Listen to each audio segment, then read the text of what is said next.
Saya hormati bersama Bapak Ibu Soeharto Keraf, saya berteman dengan Bapak Lukman dan Keraf itu saya.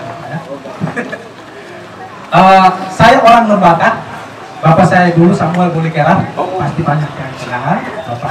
Mama saya itu Petroliari Biru, Badan Antum Biru dari Gandul. Ya, tapi ini bukan pada Pak Lukman, karena 1-2 tahun ini sudah hampir 60% mengelilingi desa dan kelurahan di Polres Timur ini. 3 tahun. 3 tahun ini satu yang luar biasa. Dan tentunya dan tentunya dalam masuk keluar kampung ini kan memberikan sosialisasi, memberikan gagasan pikiran-pikiran, kemudian didiskusikan.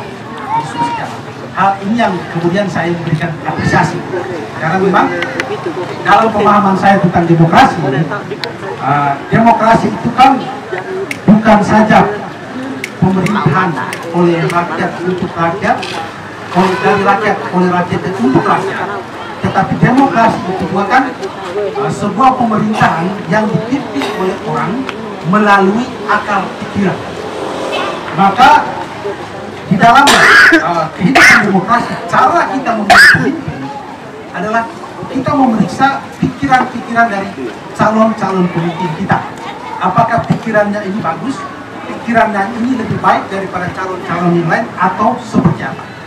Dan salah satu forum yang memungkinkan kita menilai itu adalah tatap muka seperti ini.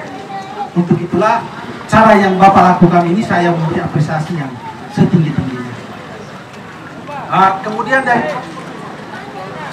Kemudian daripada itu Pak Lukman, saya memang banyak setuju dengan beberapa pikiran visi misi yang disampaikan.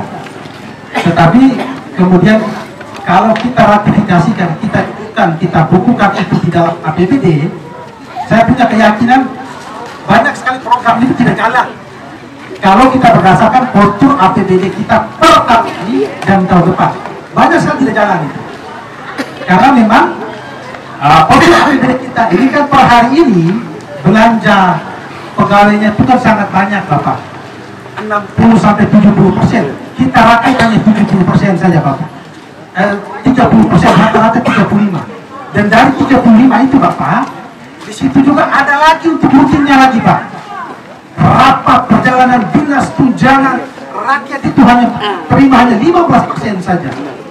Maka kemudian usul konkret saya Bapak, kalau itu kemudian bisa diwujudkan, bisa dijalankan, Bapak harus punya keberanian itu, harus punya keberanian untuk kemudian mendudukan itu di dalam APBD mendekati ideal.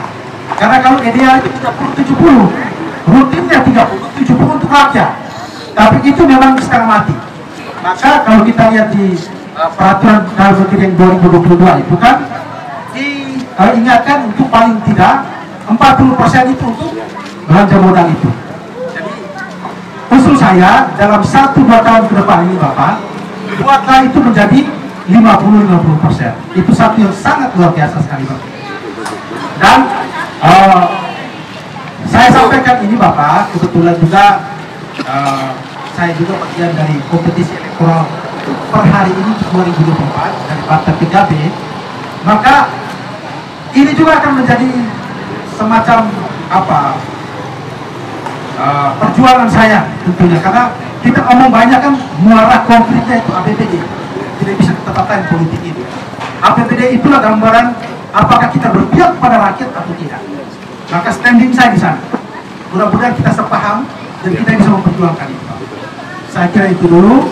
Selamat malam untuk kita. Orang kalau jadi bupati ya, apalagi orang di guru dia membuat rega, orang lain kita ya. Orang pelajari teknis dan segala macam. Guru itu mencerdaskan orang, memanusiakan manusia. Jadi kalau saya janji oleh Febri, percuma aja. Dan nanti Bapak mengatakan tadi ada pencurian, memang ini menjadi perhatian kita tadi anak muda seperti saya punya visi misi dan program kita akan ini ya. Buat bayar kelewatannya itu bukan mudah. Satu orang punya pola pemikiran di sini sebagai, itu tadi jadilah pemilih yang cerdas. Ada pemilih cerdas atau rasional, ada pemilih transaksional, ada pemilih tradisional.